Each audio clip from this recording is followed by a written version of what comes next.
ମୁଁ କିଛି ପକ୍ଷୀମାନଙ୍କୁ ଦେଖିଛି କେଉଁଠୁ କାଠ କେଉଁଠୁ ଆଙ୍କେ ଆଣି ଏତେ ଘର ବନାଇବା ବ୍ୟସ୍ତତା ହୋଇଯାଉଛନ୍ତି କି ନିଜ ପର ବି ଧ୍ୟାନ ରଖିବା ତାଙ୍କମାନଙ୍କ ପାଖରେ ଟାଇମ୍ ଟିକେ ନାହିଁ। ତାଙ୍କେ ଏ କଥା ବି ଭୁଲି ଯାଉଛନ୍ତି କି ତାଙ୍କ ପାଖରେ ଏତେ ବଡ଼ ଗୋଟେ ଖୋଲା ଆକାଶ ବି ପଡ଼ିଅଛି ଯେଉଁଥିରେ ତାଙ୍କେ ଖେଳ ବୁଲି ରହିପାରନ୍ତି। ନାଇଁ ତାଙ୍କେ ଘର ବନାଇବା ଏତେ ବିବ୍ରତ ହୋଇଯାଉଛନ୍ତି କି ତାଙ୍କେ ସେ ଘର ବନାଇବାରେ ହିଁ ସେମାନେ ମରିଯାଉଛନ୍ତି। ସେମିତି ଆମ ମଣିଷଙ୍କ ବି ଏମିତି କିଛି ହେଉଥାଏ। ଆମେ ପଇସା କମାଇବା ଏତେ ବ୍ୟସ୍ତତା ହୋଇଯାଉଛନ୍ତି କି ଆମେ ଏ କଥା ଭୁଲି ଯାଉଛନ୍ତି କି ଆମ ଜୀବନରେ ଖୁସି କିଛି ଅଛି ବୋଲି। ସବୁବେଳେ ଗୋଟେ କଥା ଧ୍ୟାନ ରଖନ୍ତୁ, ଜୀବନ ବଞ୍ଚିବା ପାଇଁ ହେଉଥାଏ, ପଇସା କମାଇବା ପାଇଁ ଏ ଜୀବନ କେବେ ବି ହୋଇନଥାଏ।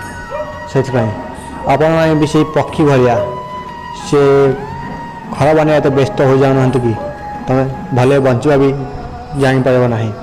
ସେଥିପାଇଁ ଆପଣମାନେ ଭଲ ବଞ୍ଚିବାକୁ ଚାହୁଁଛନ୍ତି ତ ନିଜ ପରିବାରକୁ ଟାଇମ୍ ଦିଅନ୍ତୁ, ପଇସା କମାଇବାକୁ ଟାଇମ୍ ଦିଅନ୍ତୁ। ତ ଆପଣମାନଙ୍କୁ ବହୁତ